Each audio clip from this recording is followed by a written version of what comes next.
Welcome to the Men's Mental Health Podcast. I'm Dr. Daniel Bates. I'm a counselor, professor, and researcher on what helps men thrive. In this podcast, I talk plainly about stuff guys are taught to bury. Stress, relationships, sex, purpose, and even the moments we feel totally lost.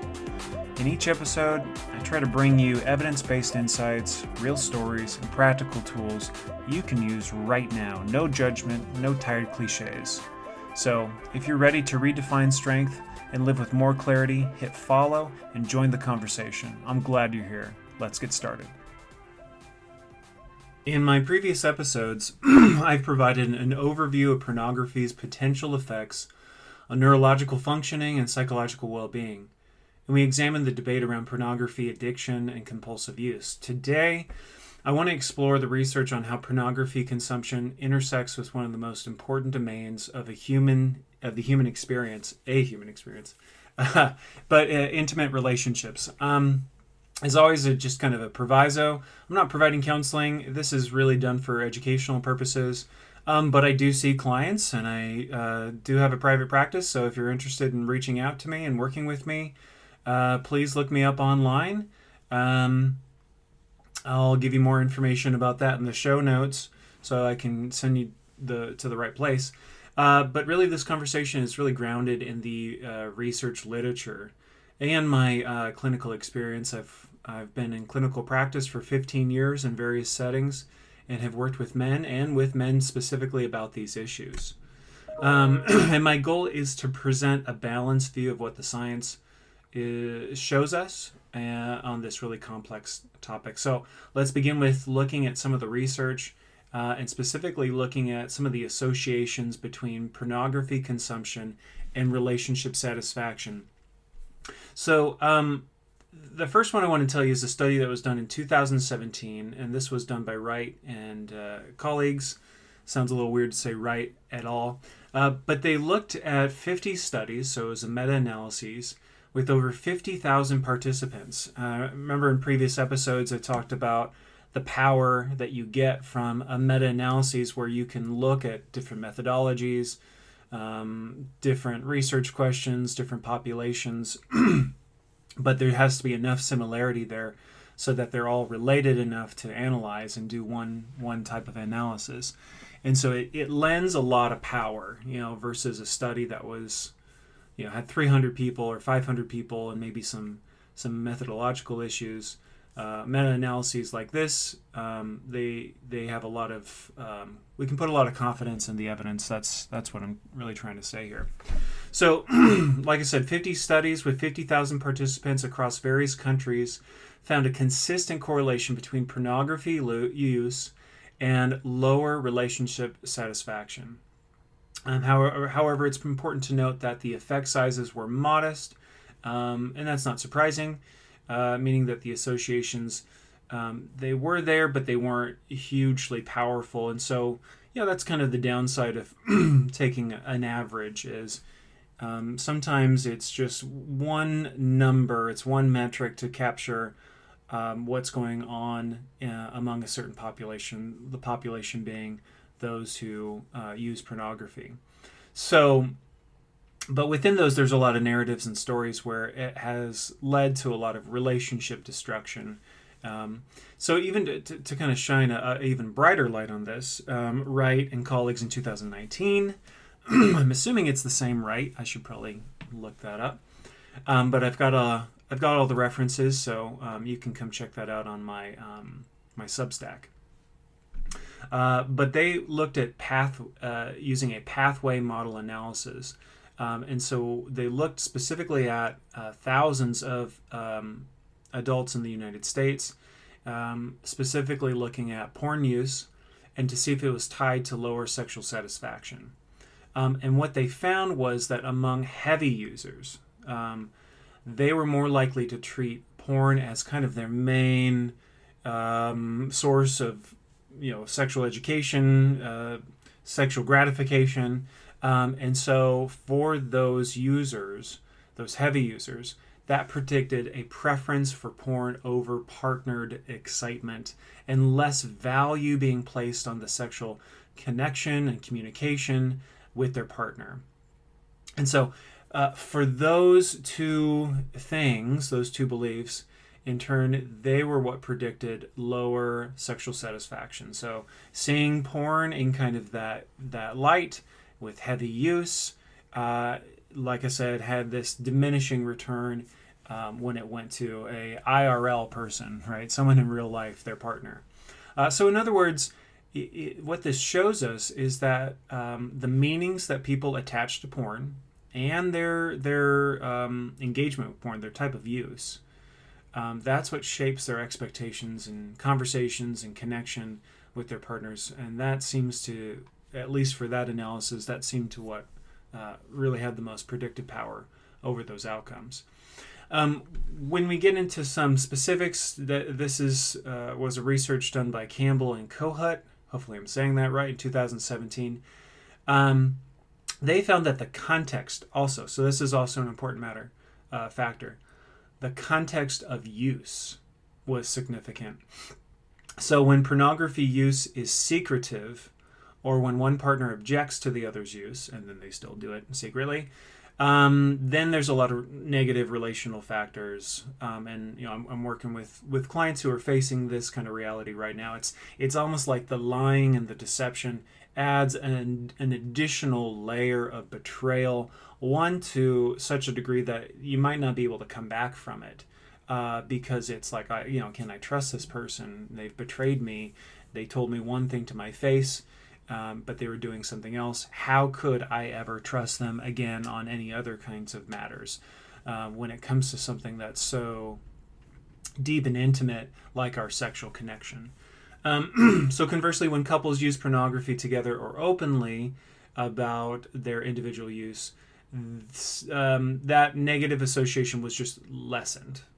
Still not totally eradicated, but lessened. In some cases, it did completely disappear, but it was lessened. So, it's like, maybe I object to you using it, but you're not lying to my face and being secretive about it.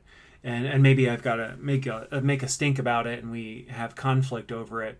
But again, I know you're not lying to me. So let's put those pieces together. It's context, it's the beliefs and the type of approach. These things kind of are, we're weaving these together to kind of knit a complete picture of what this looks like. Let's see. So context is crucial when examining pornography's effect on relationship. The same behavior viewing pornography, like I said, viewing it, how you view it, the way it translates to your relationship, can have very different relational outcomes depending on factors like secrecy, shared values around sexual media, and the existing relational quality too. So this highlights an important principle in relationship research. Communication patterns and agreement between partners often matters more than specific behaviors themselves. So those are kind of like more, maybe a little more meta, right? They're a little more abstract, but they're also at play in maybe a more indirect set of relationships there. So beyond general relationship satisfaction, researchers have examined how pornography consumption relates to specific aspects of intimate connection, such as emotional intimacy and attachment. So a study by Zitzman and Butler in 2009, so going back a little dated here, but that's okay, found that when men's pornography use was perceived as problematic by their female partners, women often reported feeling emotionally disconnected. They described experiences of feeling compared to the pornographic images or actors, and questioning their adequacy as partners. And I think I kind of touched on that in the last episode too. Is it just leads to this questioning of themselves. They start, for the partner who's not engaging in the pornography use, they're feeling maybe a little self-doubt, kind of questioning themselves, wondering if there's not enough to hold my partner's interest in me and in our connection, in our relationship. So it can kind of hurt their self-worth in that regard. And I've seen this played out with clients on numerous occasions, asking those kinds of questions. Am I not enough for you? What else can I do to be enough for you? And then even when they're in the moments of connecting intimately, those thoughts and fears are still there and still present. And so it's kind of, they'll describe it as a barrier or a block between them. But, to have a complete total picture, that's one side of the story. There's also some research by Moss and colleagues in 2018. Their findings suggest that the effects depend heavily on how secure individuals feel in their relationships to begin with. So people with more anxious attachment styles, they're going to tend to worry a little bit more, feel a little bit more abandonment and more rejection in light of their partner using pornography, whereas those who have a more secure attachment, they're less likely to perceive their partner's pornography use as threatening to the relationship. So, again, I don't want to totally rule out pornography's place in a relationship. For if you've got a relationship where it's really secure, you're talking about it, and you have the beliefs, you don't see it as a harm, both of you are in agreement, then I can see it not having a negative effect. But I guess I just don't run into that very often. But I certainly have had couples where that kind of dynamic is there. I would just say, in my opinion, for the vast majority of folks, I don't see that. So pre-existing relationship dynamics, like I was talking about, the quality of the relationship, and then individual characteristics, they strongly influence how pornography use affects couples. That's kind of a takeaway there. The same behavior might be devastating to one relationship, but can be less devastating in other contexts. So this underscores the complexity of studying media, content, online content, and its effects in real-world relationships where multiple factors interact in a complex way. There's another dimension I also want to bring to your attention of intimacy as it is connected to trust and perceived honesty. Kind of have touched on this a little bit when we were talking about the secrecy. But there's some research by Resch and Alderson in 2014, and they found that secretive pornography use, especially after promises to stop, was associated with relationship distrust and feelings of betrayal. So that's very much consistent with what we've already talked about, but I guess that just adds a little more evidence and fuel to the fire. And so what they found was the deception rather than the pornography itself appeared more damaging to the relationship trust. Okay. Yeah. So that's pretty consistent with what I mentioned before about my clinical observations. It's that sense of mistrust and betrayal. Like, if you're going to lie to me about something like this, what else are you going to lie to me about? Is it money? Is it work? Is it relationships? What you're doing with the kids when I'm not here? Now it's just like that distrust kind of bleeds over and generalizes to everything.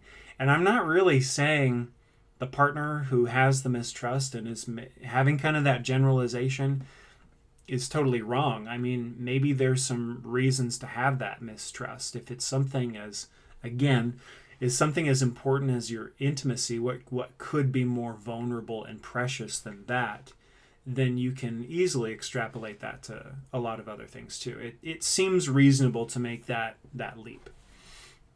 You could say logically, that's a generalization, but maybe emotionally or relationally, I think it makes sense.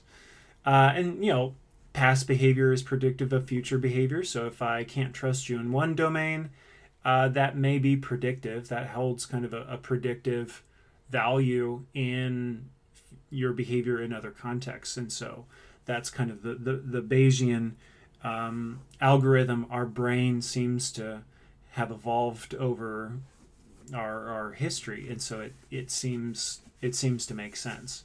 That seems to lead to survival, right? In most cases, over thousands of years, you wouldn't be here right now listening to this podcast if that algorithm wasn't had some survival value. And so, why are you going to break free from that now and say, well, they just lied to me about this really precious, vulnerable thing in our life? I'm sure I can't generalize, right? I can't make that assumption that they're going to do the same in other places. No, it seems perfectly reasonable for someone to think and feel that way. Okay, so let's now examine the research on pornography consumption as it relates to sexual satisfaction with relationships. I kind of touched on this earlier with that second Wright study from 2019. But these next few findings I'm going to share with you, they're really going to show some of the nuances. So a large-scale study by Poulsen and colleagues in 2013 found that men who use pornography frequently reported lower sexual satisfaction with their partners than non-users or infrequent users. However, the direction of causality remains unclear. Does pornography use reduce satisfaction, or do those who are already sexually dissatisfied turn to pornography more often?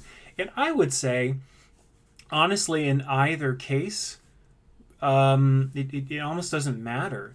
If you're dissatisfied in your relationship, don't go seek out your own sexual satisfaction through pornography. Roll up your sleeves and get to work. Get to the hard work of building that relationship and making it satisfied. I see that a lot, honestly, and it kind of gets under my skin. It bugs me. It's kind of almost like an attitude of entitlement. Well, I'm not getting what I want from this relationship, and I have my needs, and they need to be met, so I'm going to go seek them out instead of, putting in any effort or hard work into cultivating that intimacy and that sexual satisfaction. It's like, no, put the hard work in. Or, you're just totally selfish and you went and used pornography, and then it declines the relationship, kind of a chicken or the egg. And again, in my understanding, my perspective, you don't have to take mine as authoritative, but in my perspective, that was a move that declined and hurt the relationship. And so I would say, why would you do that? So it's interesting to see this research in contrast to the other research I've mentioned, which was looking more at the partner's perceptions, but this is more about the user's perceptions. And it's like, why wouldn't you want to be so in love and feel so much joy and excitement over your partner? Why wouldn't you want that over a screen and something fictitious and fantastical and never kind of real actualized in reality? And so I would just say, I encourage folks to go cultivate, put in the hard work. Anything that you're going to enjoy in life is directly connected to your effort and your attention and your focus and your investment. So of course you're going to not enjoy a relationship that you put very little investment into. Okay, some other research shows that there's kind of a comparison effect. Kind of touched on that already, but I mean, it is true. There's the partner who isn't using, they're fearful for comparison. But then there is the partner who does use. They are also making those comparisons. They just are. The fears are true.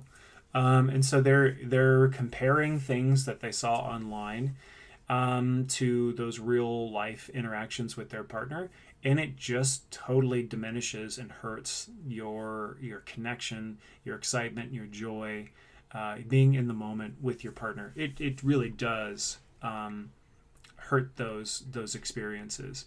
And so again, over time, if I'm not getting what I want, then gosh darn it, I'm entitled and I'm going to go get what I want from pornography. And so it's kind of a vicious cycle, right? If you're not using it because it's hurting your relationship, when you start using it, it will then hurt your relationship. And then you're going to start using it. Then you're going to use it because you have a hurting relationship. And so it's like this really vicious cycle. Kind of, again, fits in with that addiction framework that we've talked about in previous episodes. It really does kind of match that pretty well, that understanding that we have of addiction. There's evidence that pornography may shape sexual expectations for some individuals. However, media literacy and understanding that pornography depicts fantasy rather than reality can mitigate these comparison effects. Although, yeah, maybe. I don't know if that's kind of the opinion of some. I don't know if I totally buy off on that because, again, it has that addictive quality. But anyway, that's the opinion of some out in the field. So the key question is not whether someone views pornography, but how they interpret and contextualize what they see. Yeah, to some degree, I agree with that. Research on couples who view pornography together presents a very different picture. A study by Kohut and colleagues in 2018 found that some couples report using pornography to enhance their sexual variety, communication about desires, and overall sexual satisfaction. These couples describe pornography as a tool for exploration rather than replacement. Again, I have worked with maybe one or two couples who have said that. I've worked with other couples where one partner kind of started because the other partner was really enthusiastic about it, but they weren't. And so then they just kind of stopped, but the other continued. I have worked with those couples, and it, again, just doesn't lead to good outcomes. Another important aspect to this topic is how pornography may shape shape, say that 5 times fast, shape sexual scripts. The mental models we have about sexual encounters, that's what a sexual script is. The mental model we have of how sexual encounters unfold. So research by Sun and colleagues in 2016 suggests that pornography can influence sexual preferences, behaviors, and expectations, particularly among young adults with limited sexual experience. So if you've got, a developing brain, you don't have a lot of experience, and you start viewing pornography, you tend to think, well, this is how relationships work, and this is what I can expect in my encounters, and you're really going to be set up for a lot of disappointment, and maybe even being demanding. Maybe you could hold it as a judgment, like you didn't deliver this fantasy in my head, and so now I'm upset with you. So this kind of sexual entitlement, which is not a good look. For instance, studies have found associations between pornography consumption and interest in specific sexual practices commonly depicted in pornographic content. So they want those kind of peak experiences or those really extreme sexual practices.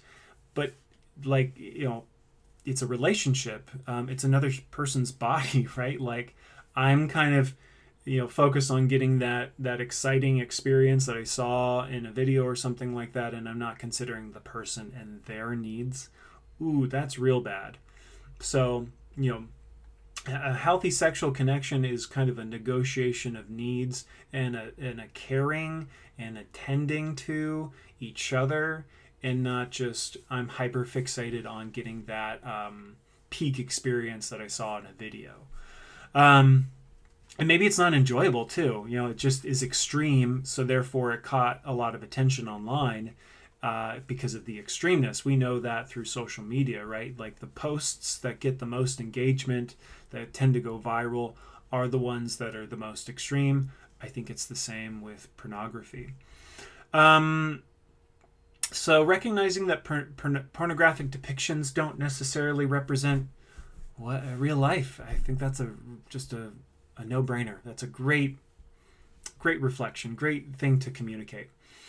So for instance, studies have found associations between pornography consumption and interest in specific sexual practices. Okay, so again, we're seeing that research is really highlighting that. Some researchers have expressed concern about pornography's potential influence on sexual aggression and objectification. So that study by Wright in 2018 found that a small but significant associations between pornography consumption and sexual aggression in correlational studies. I'm convinced there's a connection there. Gosh, what was the show I was watching? It was about Jeffrey Dahmer, It was like a documentary or something. And I understand he's an outlier. Okay, so he's not the average user. So I take what he said with a grain of salt. But I think he made some kind of connection that he would watch pornography as a way to kind of hype himself up before he committed like his murders, right? And his sexual assaults. So I do think there's a connection there. It's that sexual entitlement. I want this peak sexual experience. I'm objectifying the opposite sex. I'm really focused on me getting what I want out of this other person. It's transactional. And so I can see definitely pornography being a gateway drug to those kinds of things of rape myths. That's pretty pernicious and prevalent among men. And I think men are the most frequent users of pornography. So you're seeing those kind of rape myths played out in pornography. And so it's, again, kind of a chicken and the egg. It's the thing I'm looking for is now reflected back to me and gets reinforced. And so, yikes, that's real bad. Okay, the research suggests that pornography consumption may reinforce problematic attitudes in men who already have risk factors for sexual aggression, such as hostile masculinity or impersonal sexual orientation, maybe like a social dominance orientation, SDO. And that's kind of, let's say, grafted on to sexuality. So for most consumers without those risk factors, the effects appear minimal. But, just look around, look at our society, look at the video game industry, look at the movie industry. Sex sells, very kind of in-your-face extreme advertising. Like, it's just so prolific. And so these attitudes are out there, these beliefs are out there, and then pornography, I think, plays into them. And so, again, we're going to see a heightening of some of these problematic beliefs and attitudes towards sex. Okay, so this highlights the importance of considering individual differences. Yes, absolutely. When studying media effects, different people respond to the same content in different ways. So that's just a great kind of proviso. Okay, so communication about sexuality is another really important dimension of relationship intimacy that may be influenced by pornography consumption. Research in this area reveals both potential benefits and challenges. So a qualitative study by Kohut and colleagues in 2017 found that some couples reported improved sexual communication after viewing pornography together. It helped normalize the discussions about preferences and desires. Although I will say there's some really cool technologies out there like apps and workbooks that can facilitate those conversations without the use of porn. So I would consider that too. You don't need to necessarily introduce porn to have a conversation about sexual intimacy. There's an interesting construct that was kind of developed in the last few years. I think it's called sexual communal strength. I may be butchering that, but it's about the strength of that sexual communion between couples in terms of a desire to meet each other's preferences, understand those. And so folks who have the strongest sexual communal strength tend to have the highest sexual satisfaction and enjoyment in their relationship. And so that means you're attending to your partner's needs, you're talking with them, you're motivated to meet those needs, you're happy to meet those needs, you take joy in that. And so that's all about your sexual communal strength. And I just don't think you need porn there. So it's maybe an incidental benefit. I can definitely see maybe it facilitates those conversations and it could have that beneficial effect potentially. I just don't think you need it to have that outcome.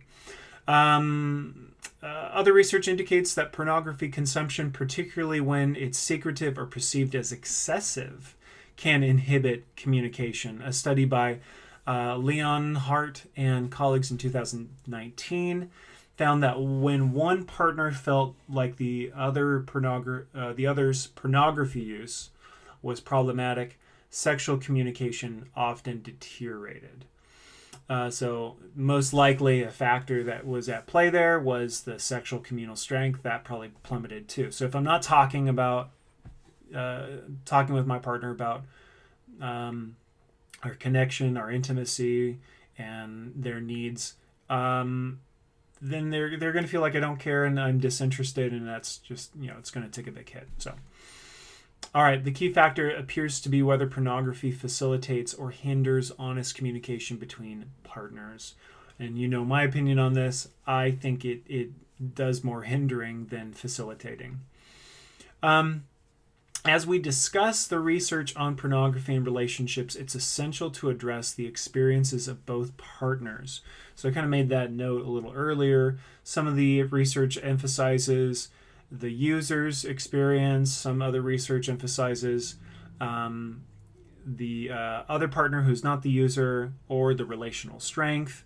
So lots of different ways and angles that we can understand this phenomena. Research suggests that partners often have different perceptions of what constitutes problematic use and different emotional responses to pornography consumption. So I touched on that earlier with a couple examples, but rarely have I found couples are in large agreement about pornography's use. It seems like one partner may be way more interested and one is less interested, and that's going to create a divide over time. So a study by Bridges and colleagues in 2003 found that women whose male partners used pornography frequently reported more negative self-evaluations, including concerns about body image and sexual adequacy. However, more recent research by Kohut and Fisher in 2013 found considerable diversity in women's responses, with some viewing their partner's pornography use as benign or even positive. Research by Bridges and Morikoff in 2011 revealed that an interesting pattern emerged. Men's pornography use was more likely to be associated with negative relationship outcomes than women's use. Interesting. Again, men are the ones who are more likely to use it. They're the more prevalent ones. They're the ones who are, I would say, more likely to use it excessively and problematically and secretively. So maybe that's what's going on there.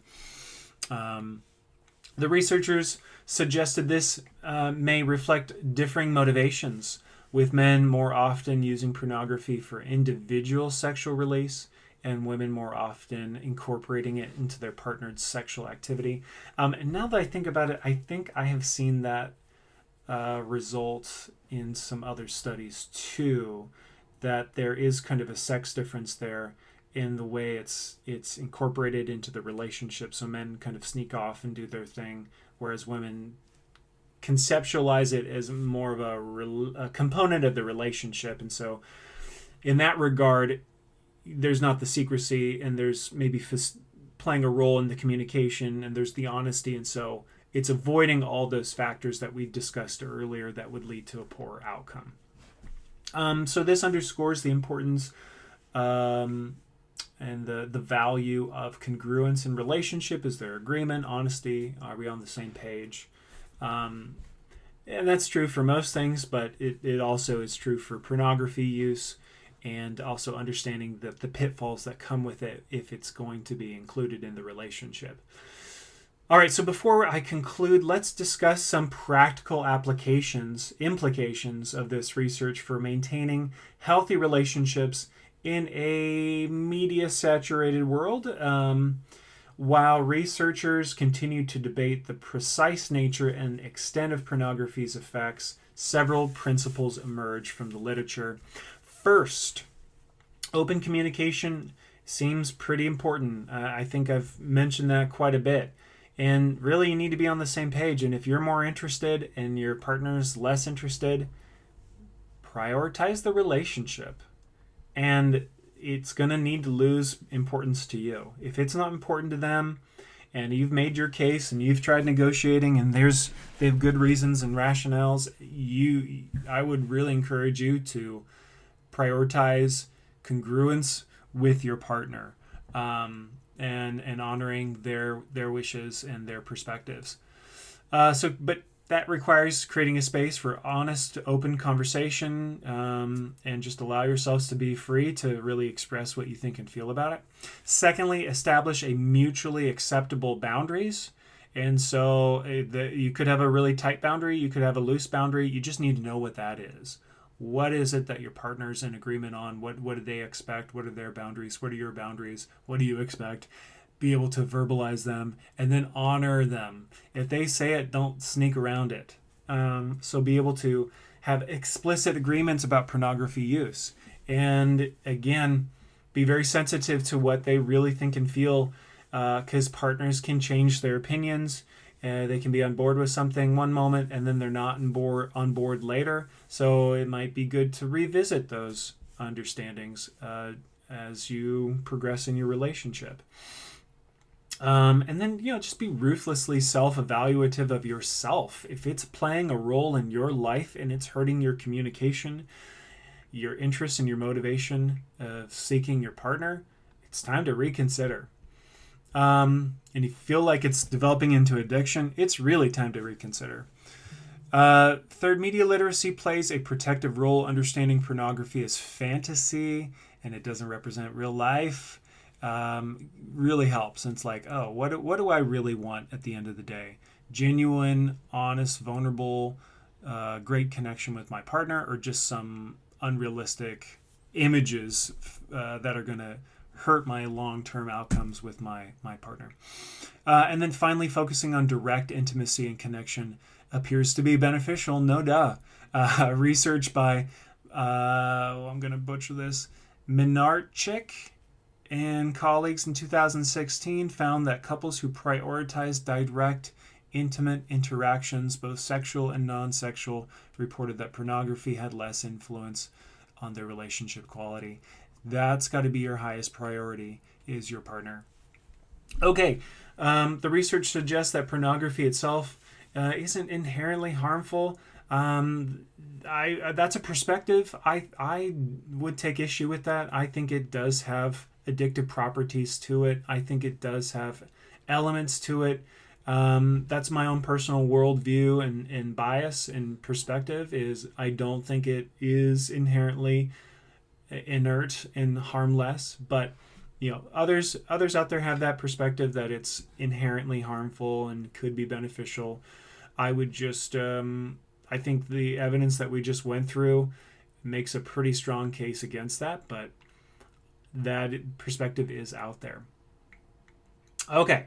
So what else do I want to say? I think that's it. So I'm glad that you hung out with me today and listened to this conversation. As I conclude today's episode, I want to emphasize a few key takeaways. The research does show associations between pornography consumption and negative relationship outcomes. So be aware of that. But again, it kind of comes down to some of those contextual factors, how you consume it, what you think about it, how you talk about it with your partner. Okay, these next points are kind of just me reiterating what I've already said. So I want to give you kind of a teaser for next episode. Next episode, I'm going to talk more about some developmental considerations. I've touched on those briefly, but I want to give that its own episode. And I want to examine how age of exposure to pornography may shape your attitudes, behaviors, and expectations over time. And we'll look at the research on adolescent development, sexual socialization, and the potential long-term effects of early pornography exposure. All right, thank you so much for listening to the Men's Mental Health Podcast. I'm your host, Dr. Daniel Bates, and I look forward to continuing this series with you. And please check me out on Substack. And I've got a blog on Psychology Today called Mental Health Nerd. And you can also find me on Facebook. I think I'm Counselor Dan. I'm on Twitter. I don't really use Twitter or X, whatever it is. But definitely check me out on Substack. That's probably where I'm most active. And on Substack, I think you can just put in Dr. Daniel Bates or put in Men's Mental Health and I'll show up. All right, thanks.